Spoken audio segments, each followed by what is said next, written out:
Board exam 2022 के लिए महत्वपूर्ण प्रश्न जो कि आप बहुत सारे वीडियो देखें, सिर्फ आपको 6 मिनट इस वीडियो पर टाइम देना है, जो कि 90% से 99% आपका अच्छा मार्क्स आएगा। एक क्वेश्चन अगर लास्ट तक आप देख लेते हैं तो आपको 100% रिजल्ट कोई नहीं रोक सकता है। ठीक है, क्वेश्चन ज़रूर देख लीजिए। आपको 6 मिनट, सिर्फ 6 मिनट आपको टाइम देना है इस वीडियो पे। आइए क्वेश्चन देख लेते हैं।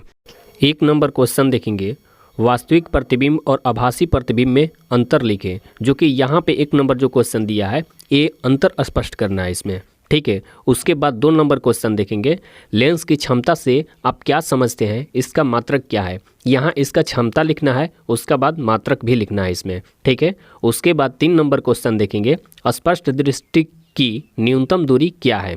ठीक है, इसमें न्यूनतम दूरी इसका स्पष्ट दृष्टि की पूछ रहा है। ठीक है, उसके बाद यहाँ पे 4 नंबर देखेंगे कि आम मीटर और वोल्ट मीटर में अंतर स्पष्ट लिखें। ठीक है, तो इसमें भी अंतर स्पष्ट करना है।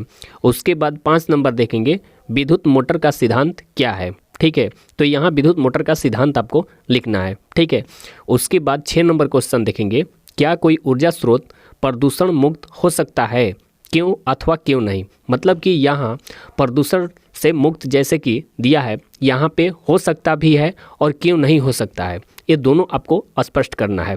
ठीक है, उसके बाद 7 नंबर देखेंगे, उत्तल लेंस में वस्तु का आभासी एवं आवर्धित प्रतिबिंब हेतु वस्तु का किस स्थिति में होनी चाहिए, सचित्र बताएं।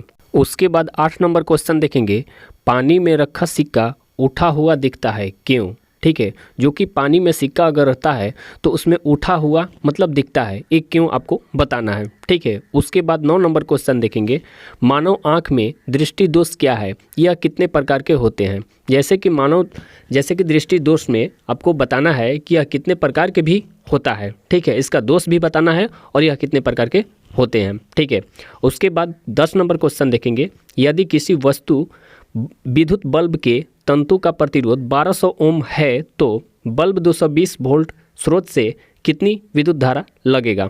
ठीक है, तो इसमें जैसे कि 1200 ओम है, ठीक है, तो इसमें 220 वोल्ट में मतलब कितना लगेगा, यही आपको बताना है। ठीक है, ये सब 2 नंबर का क्वेश्चन है जो कि ये अति महत्वपूर्ण प्रश्न है। ठीक है, तो आप एक बार ज़रूर इसको देख लीजिएगा। ठीक है, लास्ट तक।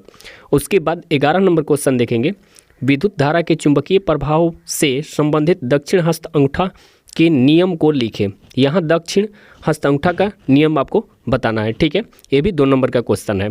उसके बाद 12 नंबर क्वेश्चन देखेंगे, प्रत्यावर्ती धारा में कौन सी 2 कमियाँ होती है। यहाँ कमियाँ, प्रत्यावर्ती धारा में 2 कमियाँ आपको बताना है। ठीक है, उसके बाद 13 नंबर क्वेश्चन देखेंगे, विद्युत धारा की प्रबलता की परिभाषा दें।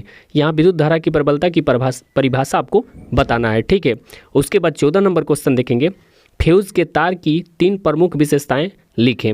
मतलब कि फ्यूज के तार का 3 प्रमुख विशेषता यहाँ आपको बताना है। ठीक है, उसके बाद 15 नंबर क्वेश्चन देखेंगे, उत्तल लेंस के 2F पर स्थित वस्तु के प्रतिबिंब बनने की क्रिया का किरण आरेख खींचे। मतलब कि यहाँ प्रतिबिंब बनने की क्रिया भी बताना है आपको, उसके बाद आरेख भी खींचना है। ठीक है, उसके बाद 16 नंबर क्वेश्चन देखेंगे, प्रकाश वायु से 1.50 अपवर्तनांक की कांच की प्लेट में प्रवेश करता है, कांच में प्रकाश की चाल कितनी है। निर्वात में प्रकाश की चाल 3 × 10⁸ मीटर प्रति सेकंड है।